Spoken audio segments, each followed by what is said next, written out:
ಸತ್ಯವನ್ನೇ ಎತ್ತಿ ಹಿಡಿಯಬೇಕು. ರಾಜ್ಯದ ಜನತೆಗೆ ಅನ್ಯಾಯ ಮಾಡಬಾರದು. ಈ ಕಾಂಗ್ರೆಸ್ ಸರ್ಕಾರ ಅನ್ಯಾಯ ಮಾಡುತ್ತಿದೆ, ಅದನ್ನು ವಿರೋಧಿಸಬೇಕು ಅಂತ ಹೇಳಿ ಬಂದಿರತಕ್ಕಂತ ಎಲ್ಲ ನನ್ನ ಅಣ್ಣ ತಮ್ಮಂದಿರೇ, ಅಕ್ಕ ತಂಗಿಯರೇ, ತಾಯಂದಿರೇ, ಪತ್ರಿಕಾ ಮಾಧ್ಯಮದ ಮಿತ್ರರೇ,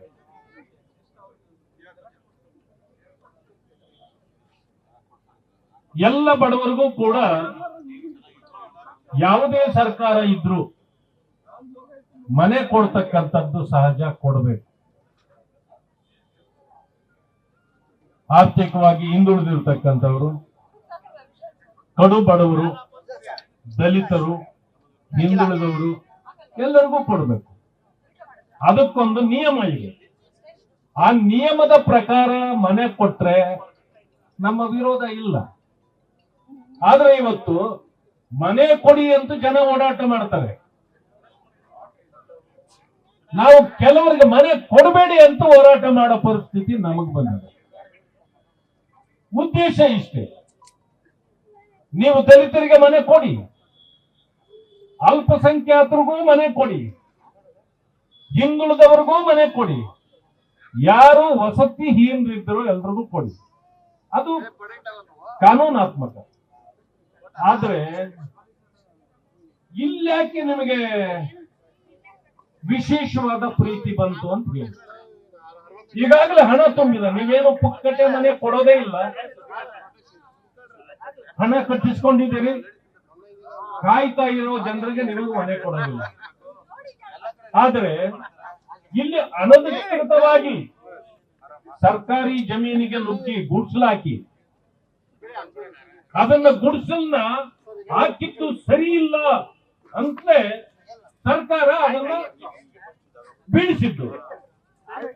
ಒಂದು ಸಮಯ ಅದು ಸರಿ ಇದ್ದಿದ್ರೆ ನೀವ್ಯಾಕ ಮನೆಗಳನ್ನ ಬೀಳಿಸ್ತಾ ಇದ್ರಿ? ಬೀಳಿಸ್ತಾ ಇರ್ಲಿಲ್ಲ. ಸರಿ ಇಲ್ಲ ಅಂತ ನಿಮಗೆ ಗೊತ್ತಾದ ಮೇಲೆ ಬೀಳಿಸಿದ್ದೀರಿ. ಸರಿ ಇಲ್ಲ ಅಂತಂದ್ಮೇಲೆ ನೀವೇನ್ ಮಾಡ್ಬೇಕು? ಬೀಳಿಸಿದ ಮೇಲೆ ಅವ್ರನ್ನೆಲ್ಲ ಹೊರಗಡೆಗೆ ಹಾಕ್ಬೇಕು. ಅದ್ರ ಬದಲು ನಾವು ಒನ್ ಟೈಮ್ ಸೆಟ್ಲ್ಮೆಂಟ್ ಅಂತ ಪ್ರಾರಂಭ ಮಾಡಿದ್ದೀವಿ. ಹೋಗ್ಲಿ, ಎಷ್ಟು ಸಾರಿ ಈ ರೀತಿ ಒನ್ ಟೈಮ್ ಸೆಟ್ಲ್ಮೆಂಟ್ ಆಗಿದೆ ಕರ್ನಾಟಕದಲ್ಲಿ? ಯಾರಿಗೆ ಒನ್ ಟೈಮ್ ಸೆಟ್ಲ್ಮೆಂಟ್ ಕೊಟ್ಟಿದ್ದೀವಿ? ಕೋಗಿಲು ಗ್ರಾಮದಲ್ಲಿ ಮಾತ್ರ ಆದವರಿಗೆ ಒನ್ ಟೈಮ್ ಸೆಟ್ಲ್ಮೆಂಟ್. ಯಾಕೆ? ನಿಮಗೆ ಅಷ್ಟು ಪ್ರೀತಿ ಬರ್ಲಿಕ್ಕೆ ಕಾರಣ ಏನು? ಅಂದ್ರೆ ನಿಮಗೆ ವೋಟ್ ಹಾಕ್ತಕ್ಕಂತ ಜನ ಇದ್ರೆ ಅವ್ರಿಗೆ ಮಾತ್ರ ಒನ್ ಟೈಮ್ ಸೆಟ್ಲ್ಮೆಂಟ್.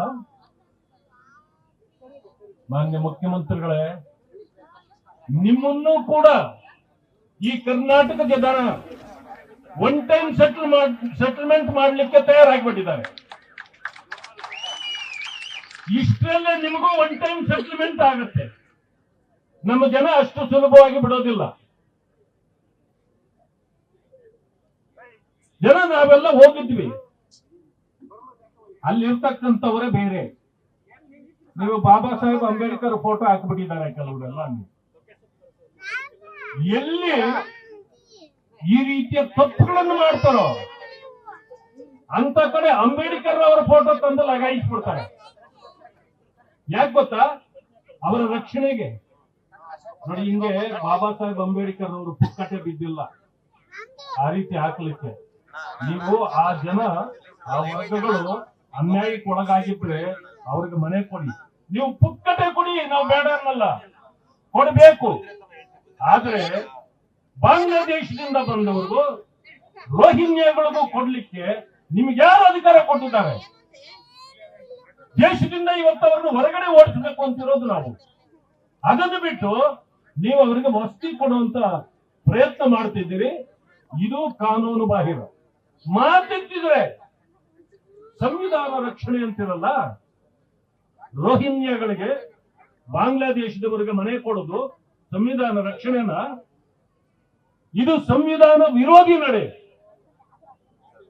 ಯಾರೋ ಪಕ್ಕದ ರಾಜ್ಯದವರು ಇಲ್ಲಿ ಮನೆ ಬೀಳಿಸಿದಾಗ ಅವರು ಬಂದು ಇಲ್ಲಿ ಇನ್ವೆಸ್ಟಿಗೇಷನ್ ಮಾಡ್ತಾರೆ.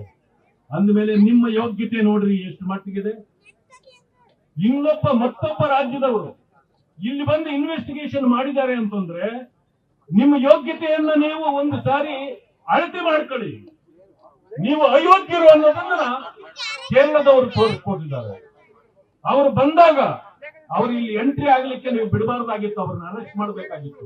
ಯಾಕೆ ಅಂತಂದ್ರೆ ಪದ್ಧತಿ ಇಲ್ಲ. ಬೇಕಾದ್ರೆ ಹೊರ ದೇಶದಲ್ಲಿ ಕುತ್ಕೊಂಡು ಹೊರ ರಾಜ್ಯದಲ್ಲಿ ಕುಳಿತು ಇಲ್ಲಿ ನಡೀತಕ್ಕಂಥದ್ದನ್ನ ಟ್ವೀಟ್ ಮಾಡೋದು ಹೇಳೋದು ಕೆಲವರು ಮಾಡ್ತಾರೆ. ಆದ್ರೆ ಇಲ್ಲಿ ನಮ್ಮ ನೆಲದಲ್ಲಿ ಬಂದು ಮತ್ತೊಬ್ಬರು ಪರಿಶೀಲನೆ ಮಾಡ್ತಾರೆ ಅಂತಂದ್ರೆ ತಪ್ಪು. ಒಬ್ಬ ಪೊಲೀಸ್, ನಮ್ದು ವ್ಯವಸ್ಥೆ ಇದೆ. ಮಹಾರಾಷ್ಟ್ರದಲ್ಲಿ ಏನಾದ್ರೂ ನಮ್ಮವರು ತಪ್ಪು ಮಾಡಿ ಅಲ್ಲಿ ಸಿಕ್ಕಾಕೊಂಡು ಇಲ್ಲಿ ಓಡಿ ಬಂದ್ರು ಕೂಡ ಪೊಲೀಸ್ನವರು ಇಲ್ಲಿಯ ಪೊಲೀಸ್ನವ್ರಿಗೆ ಹೇಳಿ ಅವರನ್ನ ಹಿಡ್ಕೊಡಿ ಅಂತ ಕೇಳ್ತಾರೆ ಹೊರತು ಅವರೇ ಬಂದು ಹಿಡ್ಕೊಂಡು ಹೋಗೋಂತ ಅಧಿಕಾರ ಇಲ್ಲ. ಹಾಗೆ ಪಕ್ಕದ ಕೇರಳ ಸರ್ಕಾರ ಇಲ್ಲಿ ಬಂದು ಏನು ಮಾಡ್ಲಿಕ್ಕಾಗಲ್ಲ, ಅವರು ನಮ್ಮ ಸರ್ಕಾರವನ್ನು ಕೇಳಬೇಕು. ಆದ್ರೆ ನಿಮ್ಮ ಯೋಗ್ಯತೆ ಏನು ಅನ್ನೋದು ಅವ್ರಿಗೆ ಗೊತ್ತಾಗೋಯ್ತು ಇವರಿಗೆ. ಆದ್ರಿಂದಾಗಿ ಅವರು ಬಂದು ಇಲ್ಲಿ ಪರಿಶೀಲನೆ ಮಾಡಿದ್ದಾರೆ. ಇವತ್ತು ಹೇಳ್ತಾರೆ 80-90% ಅಲ್ಲಿ ಮುಸ್ಲಿಮರಿದ್ದಾರೆ. ಮುಸ್ಲಿಮರು ಇರ್ಲಿ, ನಾವೇನು ಅವರ ವಿರೋಧಿಗಳೇನು ಅಲ್ಲ. ಆದ್ರೆ ಸ್ಥಳೀಯರ ಎಲ್ಲರೂ ಕೂಡ ರೋಹಿಂಗ್ಯಾಗಳು, ಬೆಂಗಾಲ್ದಿಂದ ಬಂದವರು. ನಾನು ಸುವರ್ಣ ಟಿವಿಗೆ ಒಂದು ಧನ್ಯವಾದಗಳನ್ನು ಹೇಳಬೇಕು. ನಾವೆಲ್ಲ ಓಡಾಡಿ ಸುತ್ತಾಡ್ಕೊಂಡು ನೋಡ್ಕೊಂಡು ಬರ್ತಾ ಇದ್ವಿ. ಆ ರೋಹಿಂಗ್ಯಾಗಳನ್ನ, ಆ ಬಂಗಾಳಿಗಳನ್ನೆಲ್ಲ ಕಳಿಸ್ಬಿಟ್ಟಿದ್ರು ಹೊರಗಡೆಗೆ. ಇಲ್ಲಿ ಯಾರು ಇರಬೇಡಿ, ಬಿಜೆಪಿಯವರು ಬರ್ತಾರೆ, ಅವ್ರೇನಾದ್ರು ಹುಡ್ಕೊಂಡ್ರೆ ಗೊತ್ತಾಗ್ಬಿಡ್ತದೆ, ನೀವು ಹೊರಟೋಗ್ಬಿಡಿ ಅಂತ ಕಳಿಸ್ಬಿಟ್ಟಿದ್ರು. ಕೆಲವ್ರನ್ನೆಲ್ಲ ತಂದು ನಿಲ್ಸಿದ್ರು. ಲೋಕಲ್ ಅವರು ಅಂತ ಯಾರೋ ತನಿಸಂದ್ರದಿಂದ ಬಂದಿದ್ರು. ಬಂದಲ್ಲಿ ಅಡ್ರೆಸ್ ನೋಡಿದ್ರೆ ತನಿಸಂದ್ರ ಇದೆ. ಎಷ್ಟು ಮಂದಿ ವಯಸ್ಸಂದ್ರೆ ಹಣ 30 ವರ್ಷ ಅಲ್ಲ 25 ವರ್ಷ. ಮದುವೆಗೆ ಎಷ್ಟು ವರ್ಷ ಆಯ್ತು? 10 ವರ್ಷ. ಆಮೇಲೆ ನೀನು ಇಲ್ಲಿಗೆ ಬಂದ್ ಎಷ್ಟು ವರ್ಷ ಆಯ್ತು ಅಂತಂದ್ರೆ ನಾನು ಆಗ್ಲೇ 25 ವರ್ಷ ಆಯ್ತು. ಅಂದ್ರೆ ಅಲ್ಲೇ ಹುಟ್ಟಿರಿ, ಅಲ್ಲೇ ಮಗು, ಅಲ್ಲೇ ಅಂದ್ರೆ ಹೆಂಗ್ ಹೇಳ್ಕೊಟ್ಟಿದ್ದಾರೆ ಈ ತರ ಎಲ್ಲಾನು. ಅದಾದ್ಮೇಲೆ ನಾವು ನೋಡಿದ್ವಿ ಆ ರೋಹಿಂಗ್ಯಾಗಳು ಅಲ್ಲ ಅಂತ ಹೇಳಿ ನಾವು ಟಿವಿಯಲ್ಲಿ ನೋಡ್ತಾ ಇದ್ದೀವಿ.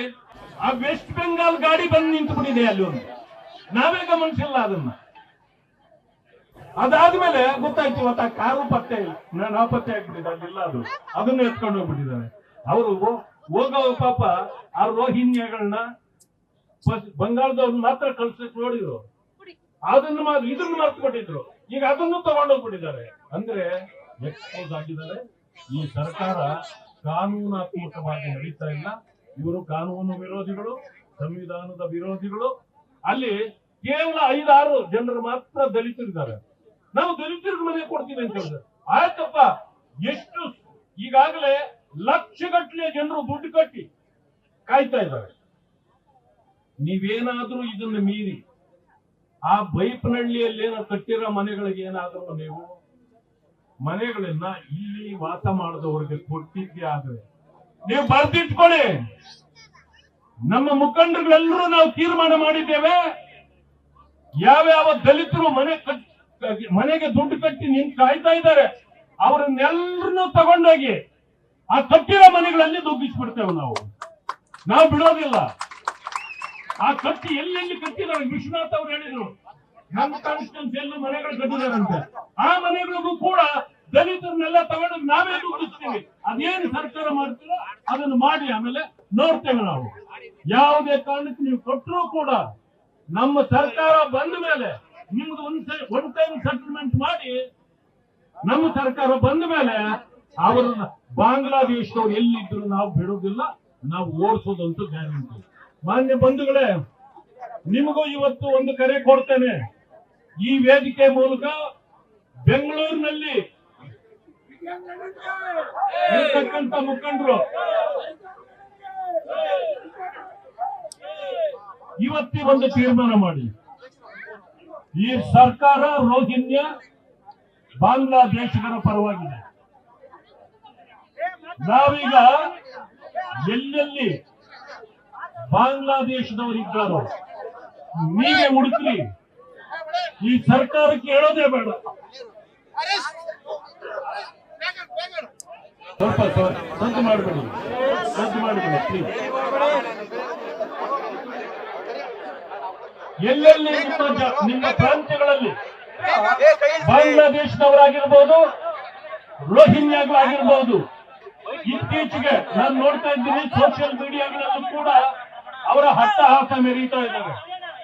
ಅಂದ್ರೆ ಈ ಕಾಂಗ್ರೆಸ್ ಸರ್ಕಾರ ನಮ್ಮ ಸರ್ಕಾರ ಅನ್ನೋ ರೀತಿಯಲ್ಲಿ ಅವರು ಅಟ್ಟಹಾಸ ಮೆರೀತಾವ್ರೆ. ನೀವೆಲ್ಲ ನಿಮ್ಮ ಪ್ರಾಂತ್ಯಗಳಲ್ಲಿ ಹುಡುಕ್ರಿ, ಯಾರಾದ್ರೂ ನಿಮಗೆ ರೋಹಿಂಗ್ಯಾಗಳು ಅಥವಾ ಈ ಬಂಗಾಳದವರು ಯಾರಾದ್ರೂ ಖಂಡಿತ ಆದ್ರೆ ದಯವಿಟ್ಟು ನಮಗೆ ತಿಳಿಸಿ, ನಾವು ಕೂಡ ಬರ್ತೇವೆ ನಿಮ್ಮ ಜೊತೆಯಲ್ಲಿ ಸೇರಿ ಅವರನ್ನೆಲ್ಲ ಹೊರತುಪುವ ಕೆಲಸವನ್ನ ನಾವು ನೀವೇ ಸೇರಿ ಮಾಡೋಣ. ಯಾಕೆಂದ್ರೆ ಈ ಸರ್ಕಾರ ಅವ್ರ ಪರವಾಗಿ ನಿಲ್ತದೆ, ನಾವು ಸಹಿಸಿಕೊಳ್ಳಲಿಕ್ಕೆ ಸಾಧ್ಯ ಇಲ್ಲ ಅನ್ನತಕ್ಕಂಥ ಮಾತನ್ನು ಹೇಳಿ ನಮ್ಗೆ ಅವಕಾಶ ಕೊಡಲಿಕ್ಕೆ ನಮಸ್ಕಾರ.